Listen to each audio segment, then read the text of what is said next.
13절로 40절까지의 말씀을 가지고 전도자를 기다리는 준비된 한 영혼이라는 제목으로 말씀을 나누도록 하겠습니다. 지지난 주에 스데반에 대한 스데반이 했던 그 설교의 내용을 2주에 걸쳐서 살펴보았습니다. 스데반의 그 설교의 말씀은 좌우의 날선 검처럼 공회원들의 마음을 아주 깊이 찔렀습니다. 하지만 그들은 회개하지 않았고 오히려 스데반에게 달려들어서 성 밖으로 내치고 돌로 쳐 죽였습니다. 스데반의 순교는 한 사람의 죽음으로 끝나지 않았고 예루살렘 교회 전체의 대대적인 조직적인 핍박으로 이어졌죠. 그런데 예루살렘 교회에 대한 이 핍박은 스데반 때문에 갑자기 일어난 것이 아니었고 그동안 조금씩 고조되어 왔고 갈등이 깊어져 오다가 스데반의 일로 폭발하게 된 것입니다. 사도행전 4장에 보면 처음에 공회는 베드로와 요한만 불러서 감옥에 하루 가두고 그 다음에 그리스도의 이름으로 아무것도 가르치지 않도록 경고하고 협박만 하고 내보내 주었습니다. 그래도 사도들이 계속해서 그리스도의 이름을 전하고 전도했습니다. 그러자 사도행전 5장에 보면 공회가 이번에는 12사도를 다 잡아들입니다. 그리고 감옥에 가두었습니다. 그런데 천사가 감옥문을 열고 내보내게 하시죠. 그래서 다시 한번 신문을 받고 이제는 채찍질을 가합니다. 그리고 엄하게 경고를 해서 예수의 이름으로 말하지 않도록 경고를 합니다. 그리고 나서도 교회가 또 사도들이 전도하기를 그치지 않았다 이렇게 말하고 있습니다. 근데 이 전도하는 데 있어서 그 중에서도 스데반 집사가 더 열정적으로 복음을 전했고 큰 기사와 표적도 행했습니다. 그래서 많은 유대인들이 스데반에 대해서 말로는 당해낼 수가 없고 또 그 표적과 기사를 보면서 시기가 일어났습니다. 그래서 거짓 증언자를 세워서 스데반을 공회에 세우게 된 것이죠. 그래서 교회 성도가 지금 3번째 공회에 서게 된 것입니다. 스데반이 전했던 메시지는 공회원들에게 있어서 굉장히 급진적인 그런 메시지였습니다. 천지를 창조하신 하나님은 예루살렘 성전 안에만 계신 분이 아니고 온 땅에 충만한 그런 하나님이라고 선포했습니다. 근데 이러한 스데반의 메시지는 공회원들의 마음속에 그동안 꾹 눌러왔고 참아왔던 교회에 대한 적대감을 아주 폭발하게 만든 것입니다. 그래서 스데반을 죽이고 예루살렘 교회를 핍박하기 시작한 것이죠. 아주 대대적으로 핍박을 했습니다. 하지만 이 핍박이 오히려 복음을 유대와 사마리아로 확장되게 하는 계기가 된 것입니다. 교회 핍박에 앞장섰던 인물이 바로 사울이라는 청년이었는데 사도 바울이었죠. 8장 1절에 보면 바울은 스데반이 죽임당하는 것을 마땅하게 여겼다 이렇게 말하고 있습니다. 스데반을 죽이는 데 있어서 책임자 역할을 했습니다. 8장 3절에 보면 사울이 교회를 단순히 핍박한 정도가 아니라 어떤 단어를 쓰냐면 잔멸하려고 했다 이런 단어를 쓰고 있습니다. 이 잔멸하다 하는 이 단어는 짐승이 먹이를 잡아서 물어 뜯는 완전히 뜯어서 없애버리는 그런 용도로 쓰이죠. 또 어떤 데 쓰이냐면 짐승이 포도원에 들어가서 밭을 완전히 파헤쳐서 완전히 망쳐놓는 그런 문맥에서 쓰여지는 단어입니다. 그래서 사울이 그야말로 포도원을 파헤치는 짐승처럼 교회 가운데 가정마다 가정 예배를 드리고 있는데 들이닥쳐가지고 사람들을 잡아다가 감옥에 가두는 그래서 교회를 완전히 헤집어 놓는 그런 일들을 한 것입니다. 그래서 이렇게 상황이 굉장히 심각하게 이어지자 예루살렘에 있던 그리스도인들이 유대와 사마리아 땅으로 흩어지기 시작한 것입니다. 그래서 8장 4절에 보면 예루살렘 가운데는 사도 외에 모두 대부분의 그리스도인들이 유대와 사마리아로 흩어졌다 이렇게 말씀하고 있습니다. 이 흩어졌다 하는 이 단어는 씨라는 단어 이 명사에서 나온 동사입니다. 그래서 하나님께서 마치 씨앗처럼 제자들을 유대와 사마리아 땅에 흩어서 뿌리신 거예요.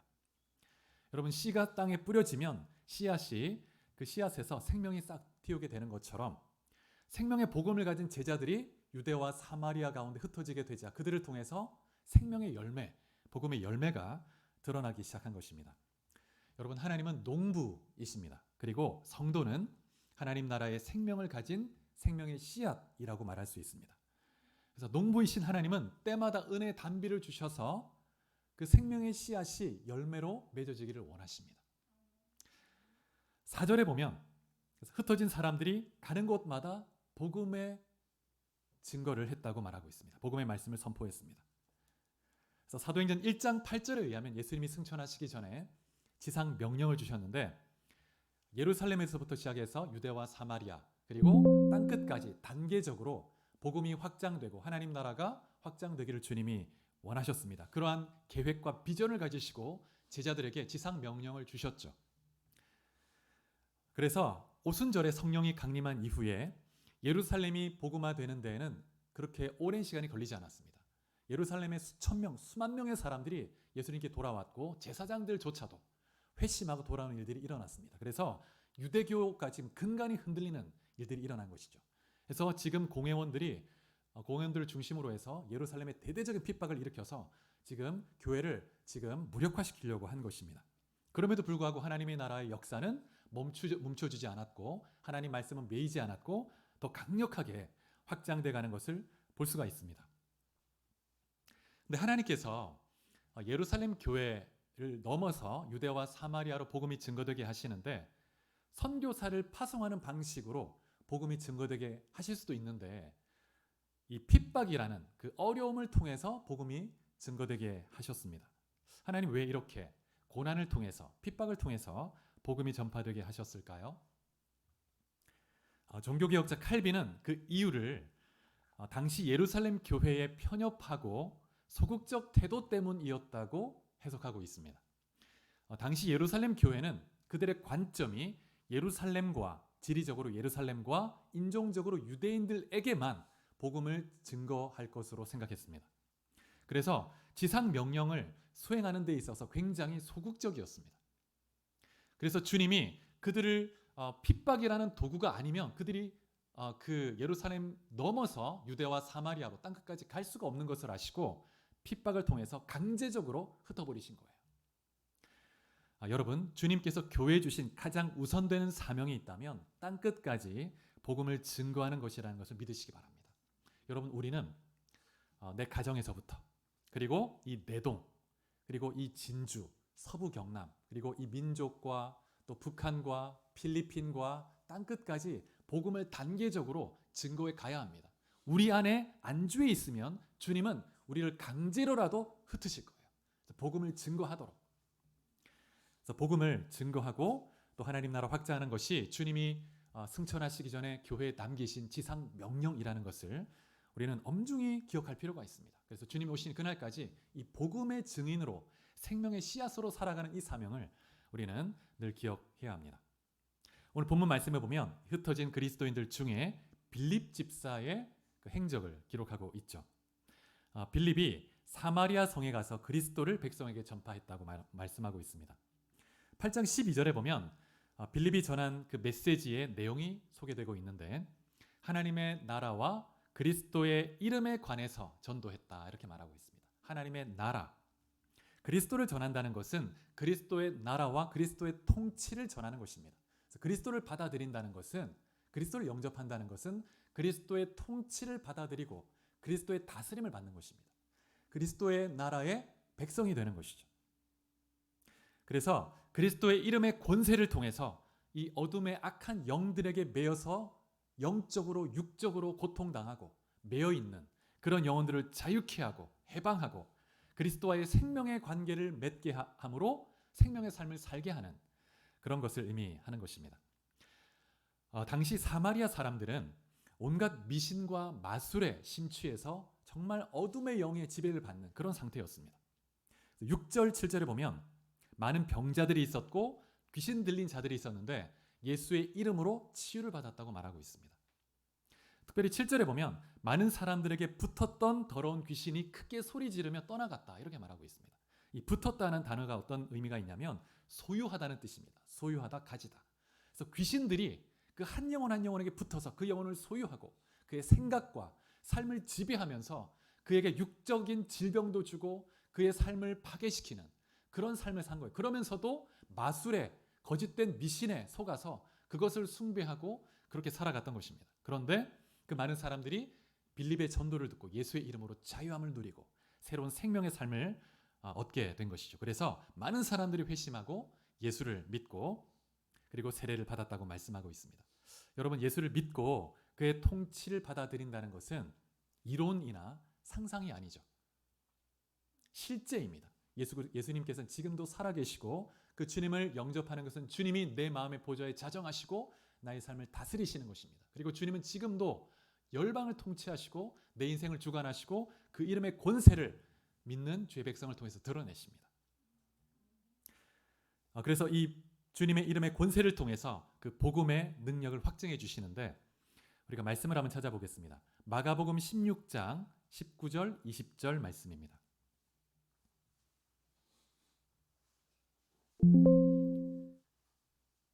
마가복음 16장 19절 20절 말씀을 다 같이 읽어보겠습니다. 시작. 주 예수께서 말씀을 마치신 후에 하늘로 올려지사 하나님 우편에 앉으시니라. 제자들이 나가 두루 전파할세 주께서 함께 하사 그 따르는 표적으로 말씀을 확실히 증언하시니라. 이 말씀에 보면 제자들이 두루 다니며 복음을 증거할 때 주님이 함께 하시고 드러나는 표적을 통해서 이 복음이 진리이고 생명이라는 것을 드러내셨다는 거예요. 우리의 책임은 복음을 어디에든지 전하는 것입니다. 그러면 주님께서 준비된 영혼들에게 성령의 역사를 통해서 마음을 열게 하시죠. 때로는 표적을 나타나기도 하시고, 그래서 복음이 진리라는 것을 깨달을 수 있도록 역사하시는 것입니다. 그래서 여러분, 저는 전도에 대한 이 정의를 좋아하는데, 성공적인 전도는 성령의 능력 안에서 예수 그리스도만을 전하고 결과는 하나님께 맡기는 것이다. 이렇게 했다면 성공적인 전도인 거예요.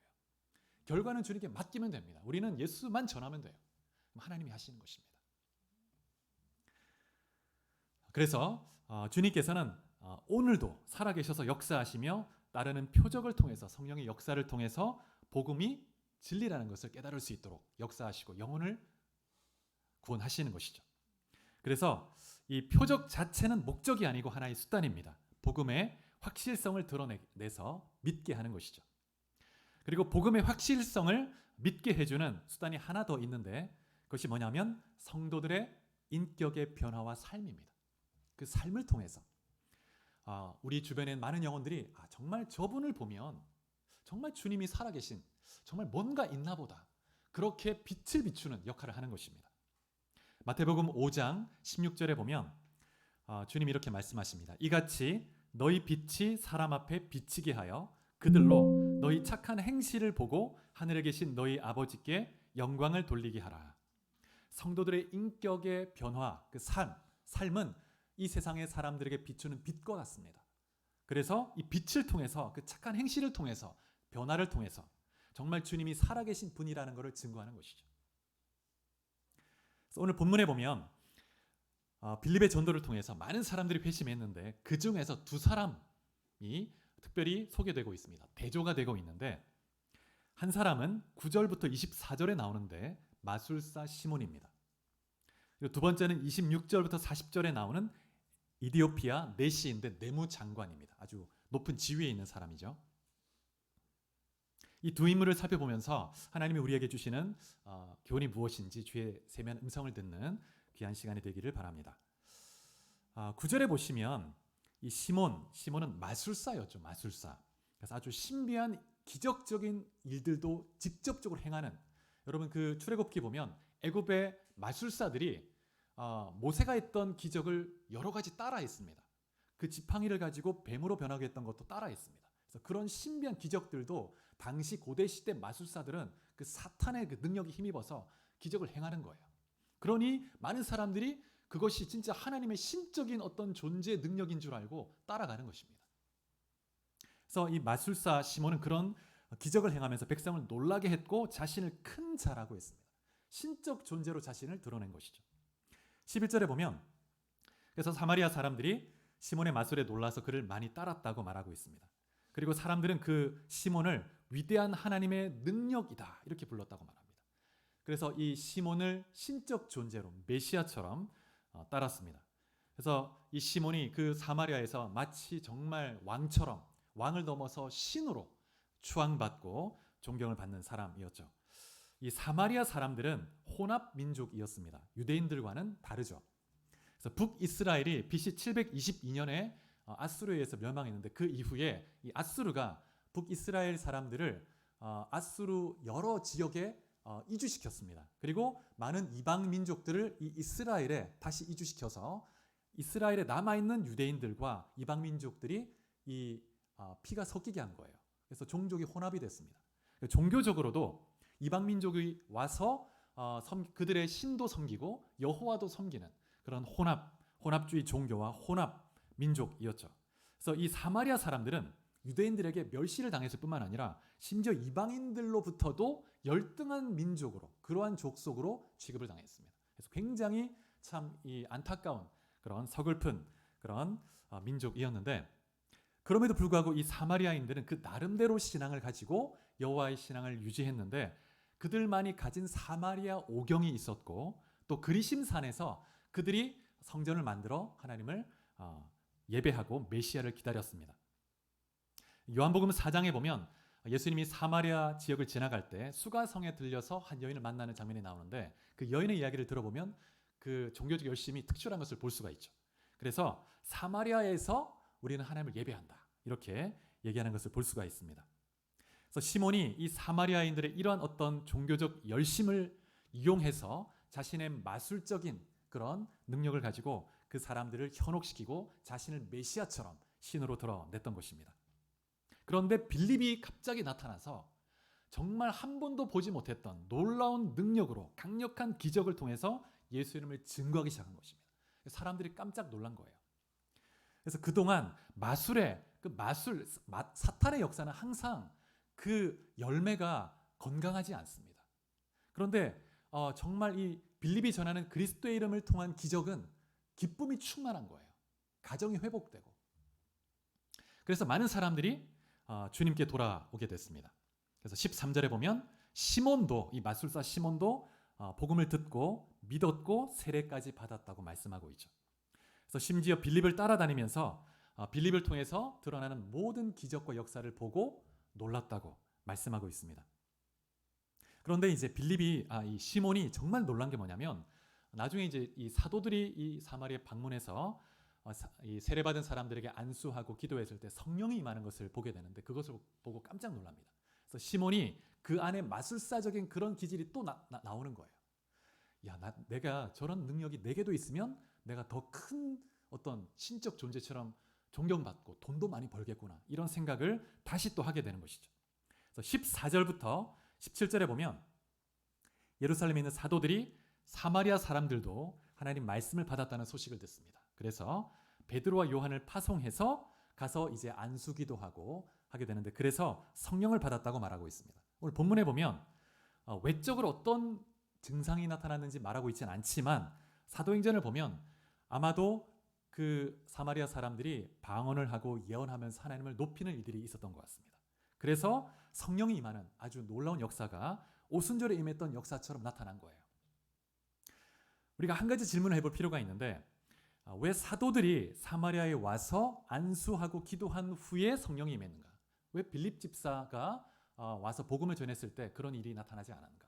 빌립 집사가 전하지 않은 것인가? 성령에 대해서 말하지 않은 것인가? 사도들이 안수 기도를 통해서 성령을 받게 했던 것은 사도들 그들 자신에게 있어서, 또는 사마리아 교회 둘 다에게, 이 사마리아 교회에게 있어서도 굉장히 중요한 의미를 갖습니다. 사도들은 성령이, 그들에게 임했던 성령이 사마리아 사람들에게도 똑같이 임하는 걸 보고, 이들도 하나님이 받으시는 하나님의 백성이구나라는 걸 깨달았을 거예요. 그래서 예루살렘의 유대인들만이 아니라 하나님은 지금 인종적으로 이방민족과 섞여버린 그런 다른 이 사마리아 족속에게도 하나님의 구원을 베푸시는구나라고 하는 그러한 편견을 깨어가기 시작했을 것입니다. 그리고 이 사마리아 교회에게는 사도적 권위와 가르침을 따라야 할 것을 굉장히 중요하게 깨닫게 되었을 거예요. 그래서 당시에는 예수님이 이렇게 승천하시고 난 이후에는 사도들밖에 없었습니다. 사도들이 가장 중요한 권위자였기 때문에 사도들의 가르침을 받는 것이 너무나 중요했는데, 만약에 그들이 성령을 받고 나서 그들 나름대로의 그런 가르침과 진리를 추구하다 보면 거짓된 곳으로 갈 수 있죠. 그래서 이 사마리아 교회 가운데 사도들의 기도를 통해서 성령을 받음으로 사도의 가르침에 순종할 수 있는 그런 중요한 도구가 된 것입니다. 그래서 사마리아 교회도 예루살렘 교회와 동일한 그런 하나님의 백성이라는 것을 확인하는 시간이 되었습니다. 이 사도들이 안수할 때 성령이 임하는 것을 보았던 이 시몬이 굉장히 놀랬죠. 그래서 오늘 본문에 보면 돈을 들여서 그 능력을 얻으려고 했다고 말합니다. 그래서 베드로가 그 마음속에 있는 탐욕과 악함을 분별하고 책망하는 것을 볼 수가 있는데 20절부터 24절에 보면 나와 있습니다. 23절에 보면 그의 마음에 악독이 가득하고 불의에 매인 바 되었다 이렇게 말하고 있습니다. 그래서 베드로는 시몬을 단순히 책망하는 그 수준을 넘어서 저주하고 있죠. 그리고 만약에 회개하고 돌이키지 않는다면 그러면 그가 정말 하나님의 그 복음의 은혜에서 함께 그 생명을 누리지 못할 것이다 이렇게 책망하고 있습니다. 그래서 24절에 보면 시몬이 심판에 대한 두려움 때문에 베드로에게 기도를 요청합니다.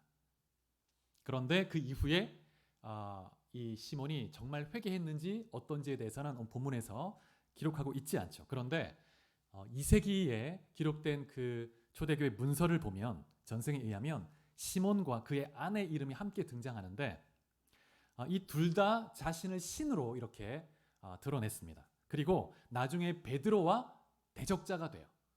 베드로를 공격하면서 자신도 신적인 그런 능력을 받은 하나님의 사람인 것처럼 하나님인 것처럼 드러내서 교회를 아주 어려움에 처하게 했던 그런 인물이 되었습니다. 그래서 초대 교부 중에 히폴리투스라는 교부가 있는데 이 사람이 남긴 기록에 의하면 이 시몬이 어떻게 죽었는지가 나오는데 시몬이 자신을 추종하는 사람들에게 자신을 산채로 땅에 묻으라고 했습니다. 그러면 내가 3일 만에 살아날 것이다. 그래서 산채로 묻어요. 그래서 죽게 됩니다. 아주 비참하게 어리석게 죽게 되죠. 그래서 자신이 예수 그리스도인 것처럼 그렇게 신격화하려고 하다가 어리석은 일을 행하고 결국 비참하게 어리석게 죽게 됩니다. 여러분 이 마술사 시몬도 복음을 듣고 세례를 받았지만 정말 거듭난 사람이 아니었습니다. 그래서 예수님을 따랐던 것이 아니라 빌립이 행했던 그 기적, 표적, 그 현상을 보고 따라간 거예요. 나중에 그래서 그 현상을 보고 그것을 돈을 주고 사서 그 능력을 가지고 돈을 벌려고 했던 것이죠. 여러분 아까 말씀드린 것처럼 표적과 기적은 복음을 확실히 믿을 수 있도록 우리의 믿음을 강화시켜주는 역할을 하는 것이지 그 자체가 중요한 것이 아닙니다. 그런데 때로 우리도 그럴 수 있죠. 그 외적인 현상들에 우리가 관심을 갖고 또 어떤 그런 신비한 체험이나 은사들만을 추구하게 된다면 우리의 신앙이 건강하지 못하게 흘러갈 수 있습니다. 이 시몬의 이러한 왜곡된 변질된 신앙은 우리에게 많은 것을 깨닫게 하죠. 26절 이후를 보면 또 한 사람을 우리가 볼 수 있는데 에디오피안 네시입니다. 여왕 간다게의 국고를 맡은 고위 관리인데 내무장관의 위치를 차지한 아주 고위 관리입니다. 근데 이 사람은 네시였기 때문에 모세 율법에 의하면 이 사람은 유대인이 될 수가 없습니다. 유대인의 총에 들어올 수 없는 몇몇 예가 있는데 그 중에 하나가 네시입니다. 그럼에도 불구하고 이 사람은 하나님을 경외하는 사람이었고 이스라엘 절기에 예루살렘을 방문해서 돌아가는 중에 말씀을 열심히 읽었던 거예요. 하나님을 향한 경외하는 마음이 있었습니다. 그가 읽고 있었던 본문은 이사야 본문이었는데 예수님의 구속 사역에 대한 본문 53장을 읽고 있었던 것입니다. 근데 이 고난받는 여호와의 종이 누구를 가리키는 것인지 이해할 수가 없었죠. 그래서 이것을 고민하면서 골똘히 생각하고 있었는데 하나님께서 빌립을 이끄셔서 이 네시에게 보내신 것입니다. 자, 26절에 보면 26절을 같이 한번 읽어볼까요? 26절. 자, 시작. 주의 사자가 빌립에게 말하여 이르되 일어나서 남쪽으로 향하여 예루살렘에서 가사로 내려가는 길까지 가라 하니 그 길은 광야라. 주의 사자가 나타났습니다. 그래서 남쪽으로 향하여 가라. 이 남쪽이라는 이 단어는 그 문자적으로 번역하면 정오라는 뜻입니다. 정오. 해가 딱 정남쪽에 딱 떴을 때죠. 그래서 남쪽으로 번역할 수 있는 것입니다. 그래서 가장 더운 그 시간에 광야길로 가라는 거예요. 그래서 빨리 가도록 이제 독촉을 합니다. 근데 이 일은 굉장히 수고로운 일이죠. 그래서 지금 사마리아에서 굉장한 부흥을 경험하고 있습니다. 많은 사람이 회심하고 있고 그다음에 놀라운 역사가 나타나고 있고 기쁨이 충만한 그런 때입니다. 그런데 주의 사자가 빌립을 갑자기 광야로 가라고 하시는, 네가 이 성을 떠나라. 지금 쉽지 않았을 것입니다. 그런데 빌립이 즉시 순종하죠. 즉시 순종해서 광야길로 나아갔습니다. 수십 킬로가 됩니다. 그 길로 힘겹게 가는 거예요. 그래서 가는 길에 이제 에디오피아 내시를 보게 됐는데 가까이 다가가니까 그가 하나님 말씀을 읽는 것을 알게 되었고 그에게 찾아가서 이제 읽는 것을 깨닫는지 물어보고 복음을 증거하기 시작한 것입니다. 여러분, 하나님께서 지금 이 이디오피아 내시를 구원하기 위해서 정말 누군가를 보내야 되는데 그 광야에 사람이 없지 않습니까? 광야길에. 그래서 누구를 보낼 것인가? 가장 성령에 민감하고 순종할 수 있는 사람이 누구일까? 수십 킬로 떨어져 있는 사마리아에 있는 빌립을 생각하신 거죠. 빌립을 불러오신 거예요. 빌립은 즉각 순종합니다. 잠언에 보면 8장 17절에 나를 사랑하는 자들이 나의 사랑을 입으며 나를 간절히 찾는 자가 나를 만날 것이니라. 그래서 이 에디오피아 내시가 하나님을 간절히 사모하고 하나님을 알기 원하고 말씀을 읽고 묵상하고 있을 때 하나님께서 하나님의 사람을 보내셔서 그분이 독생자 아들을 통해서 베푸셨던 그 놀라운 사랑을 계시하신 것입니다. 이사야 53장 7절 8절 말씀을 통해서 빌립이 예수 그리스도의 복음을 증거했습니다. 그래서 하나님의 아들이시고 아무런 죄가 없으시지만 십자가에 죽으신 이유가 있다면 우리의 죄를 대속하기 위해서 죽으신 것이다. 예수를 믿으면 죄를 사함받고 하나님의 자녀가 된다는 것을 증거했습니다. 그래서 이 에디오피아 내시가 예수님을 믿게 되었고 이제 세례까지 받게 된 것이죠. 전승에 의하면 이디오피아 내시가 에디오피아 돌아가서 이제 예수를 믿고 교회를 세우고 이후에 이 에디오피아의 많은 사람들이 예수를 믿게 됩니다. 그래서 에디오피아가 기독교화 되는 것이죠. 그래서 오늘날 에디오피아가 조금 약간 다르긴 하지만 기독교 국가로 그렇게 예수를 믿는 사람이 많이 남아 있습니다. 그래서 빌립이 성령의 이끄심을 따라서 복음을 전했을 때 한 민족이 돌아오게 되는 것을 볼 수가 있습니다. 이후에 빌립은 사마리아로 돌아가지 않습니다. 돌아가지 않고 이제 아소도를 거쳐서 가이사랴로 돌아가게 되죠. 그래서 그곳에서 정착하게 됩니다. 그래서 빌립은 계속해서 성령의 이끄심을 따라 복음을 전하고 하나님께서 부르시는 곳에, 가라 하시는 곳에 나간 것입니다. 여러분, 이 마술사 시몬과 에디오피아 내시의 이 대조적인 면을 우리가 잘 묵상해 볼 필요가 있습니다. 이미 말씀드린 것처럼 표적, 어떤 기사, 신비한 은사, 체험 그런 것만 추구할 때 우리는 건강하게 설 수 없습니다. 그러한 것들이 우리 믿음을 강화시켜 주긴 하지만 정말 우리 안에 믿음을 주는 것, 견고하게 세워주는 것은 하나님의 말씀인 줄 믿으시기 바랍니다. 말씀을 들을 때 믿음이 일어나고 이 말씀이 우리 안에 믿음의 견고한 반석을 세우게 하는 것입니다. 그래서 말씀을 따라갈 때 우리는 진리 안에서 정말 생명력 넘치는 삶을 살아갈 수 있고 때로 하나님은 우리 가운데 복음을 증거할 때 때로 우리의 삶의 필요에 따라 기적과 역사를 허락하기도 하세요. 그래서 우리 믿음을 강화시켜 주시고 또 영혼이 주님께 돌아올 수 있도록 역사하시는 것입니다. 이 빌립의 전도를 통해서 에디오피아 내시가 회개하고 주님을 영접했는데 이 장면을 보면 정말 세 가지 요소가 딱 잘 들어맞은 것을 볼 수 있는데 첫 번째는 뭐냐면 영혼을 구원하시려고 하는 하나님의 간절한 열망, 성령의 이끄심입니다. 성령의 역사가 없이는 우리가 한 영혼도 구원할 수가 없습니다. 두 번째, 전도자의 열정과 순종. 전도자가 순종을 해야 됩니다. 하나님은 이 전도라는 어리석은 방식을 통해서 영혼을 구원하는 것을 기뻐하십니다. 세 번째는 구원을 갈망하는 준비된 영혼이죠. 겸손한 그 심령, 갈급한 심령. 그래서 영혼을 찾기를 갈망하시는 하나님의 마음과 또 하나님의 마음을 알고 기꺼이 가라고 하시는 곳에 순종함으로 나갈 수 있는 전도자의 순종, 그 준비된 영혼. 이 세 가지 요소가 딱 들어맞았을 때 한 영혼이 돌아오게 되었고 그 영혼을 통해서 한 나라가 주님께 돌아오게 되는 것을 볼 수가 있습니다. 여러분, 우리가 정말 하나님의 도구로 구원하는 도구로 쓰임받기 원한다면 가장 중요한 것이 있다면 하나님의 성령에 민감하게 반응하는 것입니다. 그래서 하나님이 언제든지 말씀하실 때 복음을 증거할 수 있어야 합니다. 그래서 딱 준비가 되어 있어야 합니다. 어디든지 하나님이 가라고 하실 때 복음을 들고 나가야 됩니다. 그리고 복음을 어떻게 증거해야 될지, 어떤 말로 해야 될지 준비가 되어 있어야 되는 거예요. 준비가 되어 있지 않으면 쓰임 받을 수가 없습니다. 정말 하나님이 간절히 찾기 원하시는 영혼이 있는데 하나님은 오죽하면 수십 킬로 떨어져 있는 그 예루살렘이 가장 가깝지 않습니까? 근데 빌립을 불러오시는 거예요. 빌립을. 여러분 한 분 한 분이 정말 하나님의 성령의 이끄심을 받는 정말 복음 전도의 삶을 살아갈 수 있기를 축복합니다. 말씀을 맺겠습니다.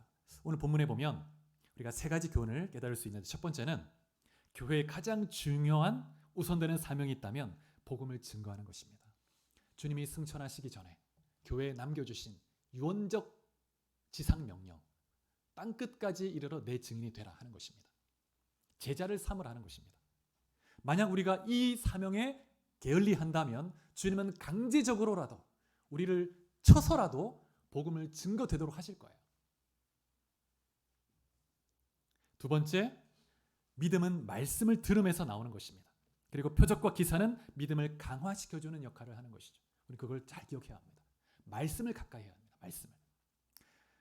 세 번째, 하나님은 지금도 잃어버린 영혼을 찾기에 갈급해 계시다는 거예요.